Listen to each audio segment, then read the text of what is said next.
Where are you going today? I'm going to Adriana's. You're going to Adriana's? No. Oh, I'm not going to go to Riley's pool. not to Riley's pool. It's cold city. It's so chilly, yeah, you're right. What are you going to do in Adriana's pool? Just play in it. You're going to play in it? Don't go in the house.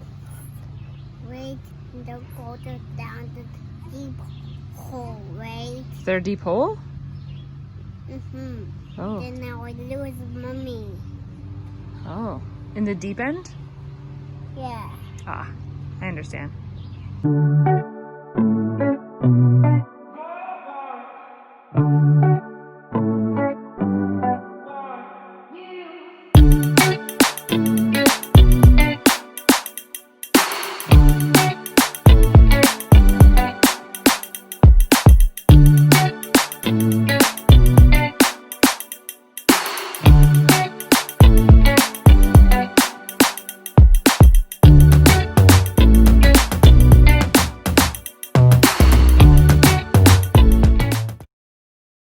Good morning, team. What's going on? I'm tired. Anybody else tired?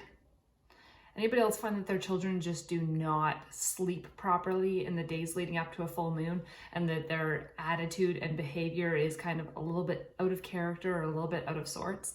I know my son was an absolute disaster about 2 days ago, had an incredibly rough day, wasn't listening, just so incredibly emotional to the point that it was difficult to even console him.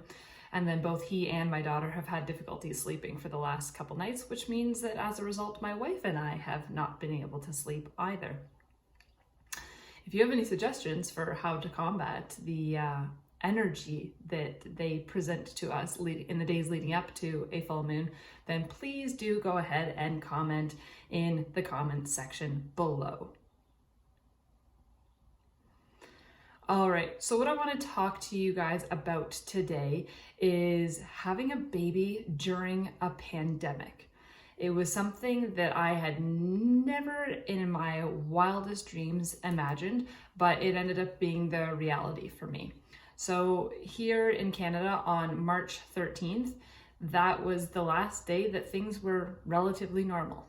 After that point, everything kind of started to shut down, and we were strongly encouraged to social distance and to make sure that we were not getting too close to anyone. So that meant that my last few appointments leading up to my daughter's birth, it was just me going to the doctor. No one else was allowed in. Everybody was wearing masks. The chairs were spaced out, etc. It completely changed the vibe that I was previously experiencing. And I have to say it made things really, really stressful. So if you are in that boat and you are about to give birth, I hope that I can offer you a little bit of consolation and let you know that it's not nearly as bad as what you might think. So my initial plan was to have a scheduled C-section, and I'll talk about that in another video as to why I decided to do that. But in the days leading up to it, it was incredibly, incredibly stressful. So my initial plan was for my wife to be there during the days, and then my sister was actually going to come during the nights to stay with me in the hospital and to help me out, just because obviously I wouldn't be able to get out of bed very easily after having a C-section. So she was going to come help me to tend to the baby. However, my sister is a paramedic. So given the fact that she is considered to be high risk because of her job, we were advised not to have her be in the hospital with me, which was pretty disappointing.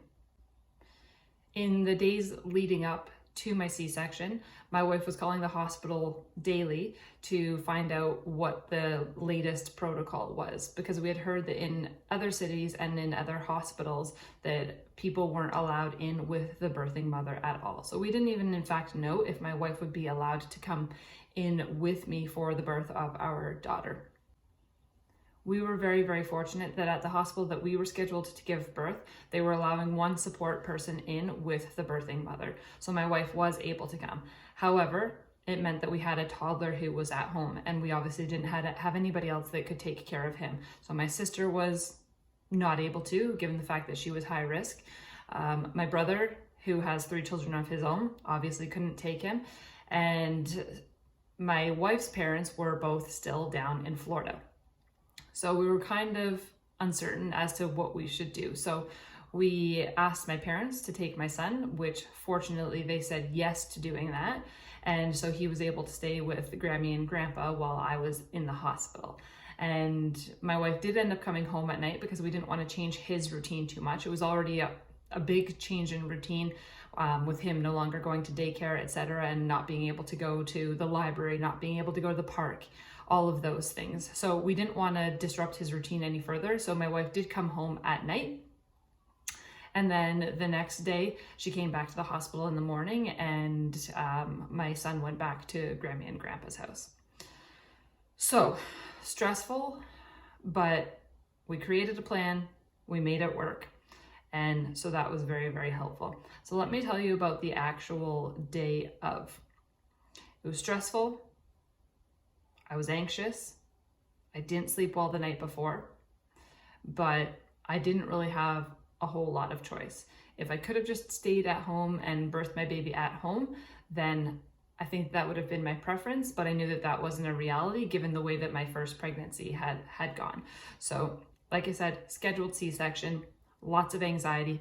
When we got to the hospital, we were greeted by a team of people. They actually only had 1 or 2 entrances open for people to go into the hospital. We were greeted by a team of people who were all wearing gowns, masks, had hand sanitizer, had gloves on, etc. They asked us a series of questions. I was wearing a mask as well.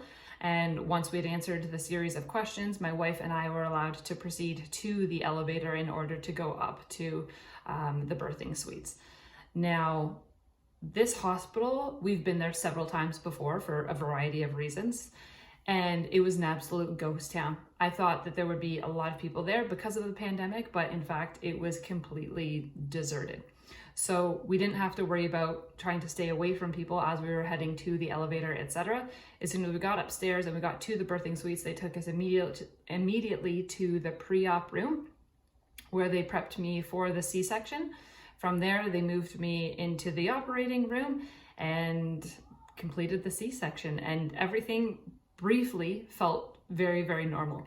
As the C-section was being done, my OB was just chatting with the assisting doctor, and it was as if a pandemic wasn't actually happening outside of that operating room.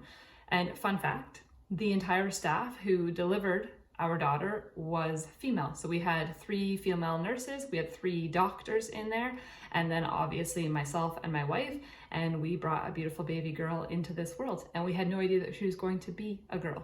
It was a surprise for us. We decided not to find out. So that was kind of a fun way for her to start her life, was to be brought into this world with an entire room, or a room full of females.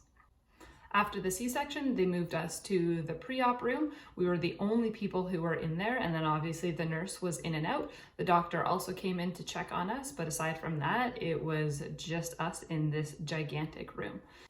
After being in pre-op, they moved us to a private room, and it was just my wife, my daughter, and I, and then the occasional nurse who would pop in. All of the nurses were wearing masks. Some of them were wearing 2 masks. Some of them were wearing full protective gear.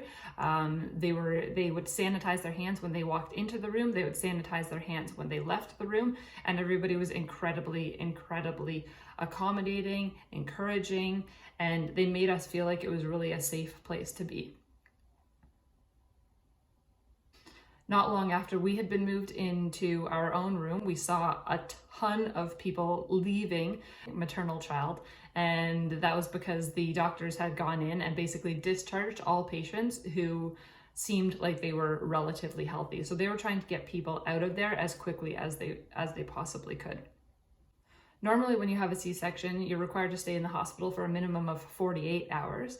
But because they wanted to get people in and out as quickly as possible, my OB actually said that after 24 hours, as long as my blood work was okay, and as long as our daughter's blood work was okay, that we would be allowed to leave at the 24-hour mark.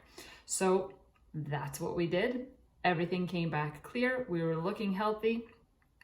So we got to go home after just 24 hours of being in the hospital. Coming back home to a toddler was a little bit challenging, knowing that I wasn't able to pick him up and do the things that I normally would do with him. but it was nice to be back in the security of my home with family. And fortunately, because of the fact that my parents had to take care of my son during the time that I was in the hospital, the doctor actually deemed our two families to be one family, which meant that in the days following my daughter's birth, my parents were actually allowed to be in the house. They were allowed to help me out. They were allowed to be around our son Hawk and obviously around me.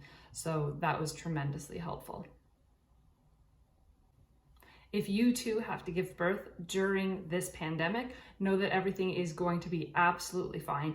The doctors, the nurses, everyone in the hospitals are looking out for your best interest. They want to make sure that you are healthy. They want to make sure that your baby is healthy. So please know that you will be absolutely fine. If you have found this video to be helpful, please do me a favor and give me a thumbs up. If you would like to follow my other content, go ahead and hit that subscribe button and turn on the notifications so that you know when I've uploaded a new video. Thank you so much for watching, and we'll see you guys later. Bye.